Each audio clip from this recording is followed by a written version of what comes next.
গুজরাটে দুর্ঘটনা ঘটে, তার জন্য আমরা সেখানকার গভর্নমেন্টকে দোষ দেব। সজল বাবু উনি বলছেন যে প্রমোটারের কাজ নয়, কাউন্সিলরের কাজ নয় প্রমোটার কিভাবে বাড়ি বানাচ্ছে দেখতে যাওয়া রোজ সকালবেলা।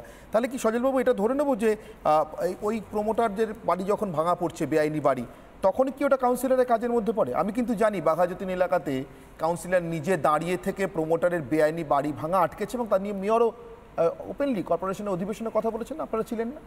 আমি দুটো কথা বলি যে দেখুন, অফিসিয়ালি যদি বলেন সত্যি এটা কাউন্সিলরের কাজ নয়, কিন্তু বাস্তব অন্য কথা বলছে। অনির্বাণের এই আমি সৌরভকে আমি জানি দীর্ঘদিন, ওর বাবাকেও আমি ব্যক্তিগতভাবে চিনি, ভীষণ শ্রদ্ধা করি, সত্যি সৎ মানুষ। খারাপ লাগে দেখতে যে ওই রকম সৎ মানুষের, হ্যাঁ কুলাঙ্গার বলতে পারবো না সামনে আছে বলে, এরম একটা ছেলে হলো যে এই চোরেদেরকে এইভাবে সমর্থন করে। হ্যাঁ, এটা ভাবলে খারাপ লাগে। দেখুন, সিপিএম আমলে 3টে বাড়ি পড়েছিল, বেশ কিছু প্রাণহানি হয়েছিল। শিবালিক, কুন্দলিয়ার বাড়ি আর কলিন স্ট্রিটের একটি বাড়ি পড়ে গিয়েছিল। কাউন্সিলরদের এটা যেমন কাজ নয়, সেরকম যদি সৌরভও গিয়ে আজকে নিজের পাড়ায় নিজের বাড়িতে রাত্রিবেলা গিয়ে পরীক্ষা করে দেখুক, আমি ঠিক বলছি না, একটা বড় পেরেক নিয়ে গিয়ে যদি দুবার হাতুড়ি টোকে, তাহলে 15 মিনিটের মধ্যে কাউন্সিলরের এজেন্ট আর স্থানীয় থানার একটা পটপটি গাড়ি চলে আসবে, একটা মোটর বাইক চলে আসবে, আর নির্দিষ্ট লোক আছে। যেমন থানায় সার্জেন্ট আছে, যেমন থানায় একজন বড় বাবু আছে, একজন ছোট বাবু আছে, এসআই আছে, কনস্টেবল আছে, সেরকম ইউসি দেখার জন্য, কোড ওয়ার্ড হচ্ছে ইউসি, আনঅথরাইজ কনস্ট্রাকশন দেখার জন্য একটা লোক আছে। তারা আনঅথরাইজ দেখে বেড়ায় না, তারা ইমারতি দোকানের সঙ্গে তাদের টাই আপ আছে যে আপনি ওখানে বিল করবেন, ঠেলাওয়ালা বা কোনো গাড়ি সেই ইট বালি সিমেন্টগুলো তো নিয়ে যাবে, আপনি বাড়ি পৌঁছতে পারবে না ইট বালি সিমেন্টগুলো, দেখবেন তার আগে পুলিশ পৌঁছে গেছে। এই যে ব্যবস্থা, এই ব্যবস্থার সঙ্গে তো কাউন্সিলর 100 ভাগ জড়িত। ইউপিতে বিল্ডিং কোল্যাপস হয়েছে, এফআইআর হয়েছে প্রমোটারের এগেন্সে, ঠিকই মুখ্যমন্ত্রীর বিরুদ্ধে এফআইআর হয়নি, কিন্তু পশ্চিমবঙ্গে কলকাতা শহরে বাঘাযতীনে বাড়ি কোল্যাপস হয়েছে, এফআইআর হয়েছে প্রমোটারের সঙ্গে। ওই বাড়িতে যারা বসবাস করতো, যারা বাড়ি ঘর সমস্ত কিছু হারালো, যাদের মাথার ছাদটা চলে গেল, তারা। আমি বলছি দেখুন, এই যে ধরুন ডিজি বললেন যে পুলিশকে 2টো গুলি মারলে পুলিশ 4টে গুলি মারবে, বাংলাদেশ পালিয়ে যাচ্ছিল, গল্প আমরা সবাই জানি, তাকে ধরে ওখানে পুলিশ গুলি করতে পারলো। একটা আস্ত কাউন্সিলর, জলজ্যান্ত কাউন্সিলর হারিয়ে গেল, 1.5 মাস ধরে পুলিশ তাকে খুঁজে পাচ্ছে না। ওর তো উত্তর 24 পরগনা থাকে, উত্তর 24 পরগনার বাসিন্দা, সল্ট লেকের বাসিন্দা, কাউন্সিলর গায়েব কেন? 50 লক্ষ টাকা চেয়েছে, অলরেডি প্রায় 25-30 লাখ টাকা তার থেকে তুলেও নিয়েছে, তারপরেও বাকি টাকা দেয়নি বলে পিটিয়ে হাড়গোড় ভেঙে দেওয়ার অবস্থা। তখন গিয়ে পুলিশ ও তার 2-4টে স্যাঙ্গাতকে ধরেছে। আমার কথা হচ্ছে, এই 50 লক্ষ টাকা দেওয়ার পর সেই লোকটা কেমন করে আর ভালো বাড়ি বানাবে? আমরা ছোটবেলায় ভাঙবেই, আমি বলছি শুনুন, আমরা ছোটবেলায় জুতোর বাক্স দিয়ে মানে ওয়ার্ক এডুকেশনের কাজ করতাম, অনির্বাণ আপনারাও করেছেন হয়তো, ওখানে দেখবেন সুন্দর সুন্দর বাড়ি বানাতাম না? এখন বাড়িগুলোর মেটেরিয়াল পায় সেরকম, বাড়ির ভিত্তি ওই সৌরভ গাঙ্গুলির দেখানো লোহার রডের নয়, বাড়ির ভিত্তি বিরাট কোনো নামি কোম্পানির সিমেন্টের নয়, বাড়ির ভিত্তি যেখানে কাঠমানি। আবার যদি কাঠমানি, আগে 1টা স্কোয়ার ফুট ছিল, এখন কিন্তু আর 1টা স্কোয়ার ফুট, এখন সবাই স্কোয়ার ফুটে চলে গেছে। আমি বলছি শুনুন, এরা এখন টেকনিকও পাল্টেছে, এরা কিন্তু এখন কাঠমানিও খাচ্ছে না, এরা প্রমোটারের থেকে ডাইরেক্ট কন্ট্রাক্ট নিয়ে নিচ্ছে এবং পুরো বাড়িটা এরাই তৈরি করছে, মানে কাউন্সিলরই বাড়িটা তৈরি করছে 100%। আমি কথা বলছি, আরে কাউন্সিলর বেআইনি বাড়ি করছে তো 17 তারিখে পুরো সবাই প্রমাণ হয়েছে। মেয়র নিজে দাঁড়িয়ে অস্বীকার করতে পারেননি যে কাউন্সিলর বেআইনি বাড়ি বানাচ্ছেন। যারা শপথ নিয়েছেন মানুষকে পৌর পরিষেবা দেবেন, নিরাপত্তা দেবেন, তারা যদি এই অবস্থা হয়। কালকে একটা কোনো চ্যানেলে দেখছিলাম, মেয়র বলছেন আমরা কি বেকা বাড়ি বাঁশ দিয়ে সোজা করবো? না, বাঁশ দিয়ে সোজা করতে হবে না, আপনারা দয়া করে বাঁশ দেওয়াটা বন্ধ করুন। এই যে যাদের বাড়ি ভেঙে পড়ছে, উল্টে তাদের পেছনে পুলিশ লাগাচ্ছেন, এই বাঁশ দেওয়াটা বন্ধ। আমি বলছি একটা নতুন পুরো আইনের প্রস্তাবক, সেটা হচ্ছে বাড়ির ভেতর, যে বাড়ি 2010 সালের পরে তৈরি হয়েছে, সমস্ত বাড়ির যারা বাসিন্দা তাদের 24 ঘন্টা হেলমেট পরে থাকাটা মানে আবশ্যিক করা হোক। কারণ মাথার ওপর মাথা না থাকুক, মাথার উপর ছাদ না থাকুক, মাথাটা তো বাঁচাতে হবে, মানে আকাশ না ভেঙে পড়ে। হ্যাঁ, সত্যিকারের আকাশ ভেঙে পড়া। সতর্ক আমি আপনার কাছে আসবো, কিন্তু তার আগে একটা বক্তব্য শোনাই কলকাতার মেয়রের। এই যে হেলে পড়া বাড়ি, বাঁশ ইত্যাদি নিয়ে কথা চলছিল, আরেকটা নতুন থিওরিও কিন্তু এসছে। আমি জানি না পদার্থবিদ্যার কোন সূত্র দিয়ে এসছে, পার্থপ্রতিমবাবুর সঙ্গে দেখা হলে জিজ্ঞাসা করবো। সব হেলে পড়া বাড়ি বিপজ্জনক নয়, নিশ্চয়ই ইঞ্জিনিয়ারিংয়ে কোনো নতুন থিওরি বেরিয়েছে স্থাপত্যবিদ্যায়, পুরসভার মেয়র বলছেন, কলকাতা পুরসভার মেয়র, বাড়ি হেলে গেছে, বিপজ্জনক নয়, আপনি আরামসে থাকতে পারেন। শুনুন। স্ট্রাকচারাল স্টেবিলিটি টেস্ট হবে এবং তারপরে ওনারা কাগজপত্র নিয়ে আমার কাছে আসবেন। কি হয়েছে, হেলে পড়া বাড়ি, তাহলে এফআইআর তো হবে। স্ট্রাকচারাল স্টেবিলিটি দিয়ে দেয় যে স্ট্রাকচার ঠিক আছে, তাহলে সেটা বিপজ্জনক। কলকাতায় অনেকগুলো বাড়ি আছে একটু পার্সিয়াল একটু হেলে গেছে, সব বিপজ্জনক নয়, বছরের পর বছর রয়েছে।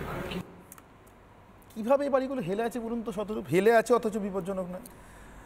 দেখুন, আমি একটা কথা বলি, বামপন্থীরা কলকাতা মানে পুরসভাকে 3 জন মেয়র দিয়েছিলেন।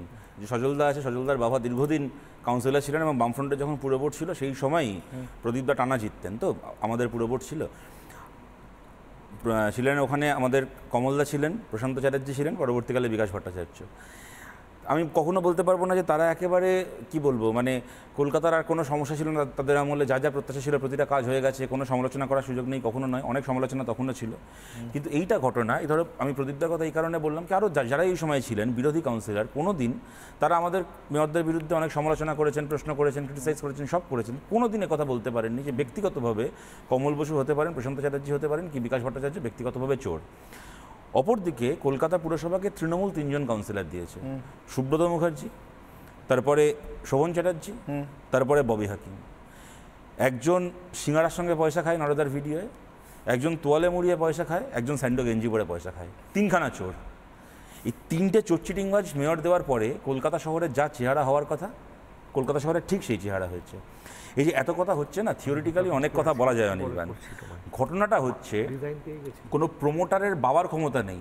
যদি দেশের প্রধানমন্ত্রী এসে ঠিক করে না যে কলকাতায় প্রমোটিং করব, তাহলে দেশের প্রধানমন্ত্রীর ক্ষমতা নেই লোকাল থানাকে এবং তৃণমূলের কাউন্সিলরকে পয়সা না দিয়ে একটা ইট গাঁথে। এবং যেটা সজল দা যেটা বললো এখানে, তো ঠিকই কথা, একেবারে স্কোয়ার ফুট করে হিসাব করা আছে। এই যে থানা থেকে যে গাড়িগুলো যায় না, এমন বেহায়া পুলিশগুলো, কেন এদেরকে দেখলে এখন লোকে মানে গায়ে থুতু দেওয়া বাকি রেখেছে, কদিন পরে সেটাও শুরু করে দেবে। এমন বেহায়া গাড়িতে টেপ থাকে, আমাদের চোখে দেখা। কিরম ধরো ছাদ ঢালাই হবে, বললো কত স্কোয়ার ফিট আছে, বললো আমাদের 720 স্কোয়ার ফুট। ওই ওয়ার্কারদের থেকে শুনে নিল, তো এবার গাড়ি থেকে টেপ বার করে মেপে দেবে, 750 দেখছি এখানে, কি বললি 720, এত কিন্তু অত টাকা থানায় যেন জমা হয়ে যায়। স্কোয়ার ফুট মেপে 150 টাকা স্কোয়ার ফুট মেপে টাকা নিয়ে আসে, গাড়িতে টেপ টাকা থাকে, এবং একটা থানা এক্সেপশন নয়। যেরকম থানাতেও, এবং ঠিক কথা বলেছে, যেরকম প্রতিটা থানায় পাসপোর্ট ভেরিফিকেশন করানোর জন্য একজনকে অ্যাসাইন করা থাকে দায়িত্বে, সেরকমভাবে প্রমোটার এবং বিল্ডিংয়ের থেকে টাকা তোলার জন্য একজনকে আলাদা করে দায়িত্ব দেওয়া আছে।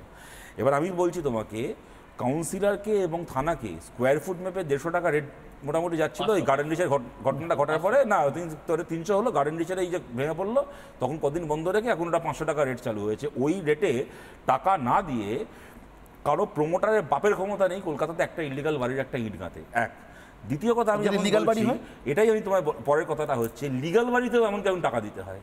কোনো প্রমোটার এমনকি লিগাল বাড়িও করবে। আমি তোমায় বলছি, বামফ্রন্টের বিরুদ্ধে একটা ক্রিটিসিজম ছিল এই সময়, হয়তো সেটা পুরোটা মিথ্যেও নয়, যে তুমি একটা পাড়ায় একটা লোক বাড়ি করতে যাবে, তাকে আর সিপিএমের 4টে ছেলে গিয়ে বললো আমাদের থেকে ইট বালি সিমেন্ট নিতে হবে। এই ঘটনাটা কোথাও ঘটেনি এমন নয়, এটা সত্যি কথা। আমি এই কথাটা আমি সেটাকে জাস্টিফাইও করছি না। তুমি বাড়ি করবে, তুমি কার থেকে ইট বালি সিমেন্ট নেবে তুমি ঠিক করবে, সেটা পাড়ার সিপিএমের ছেলেরা কেন ঠিক করবে? এটা একদম সত্যি কথা এটা।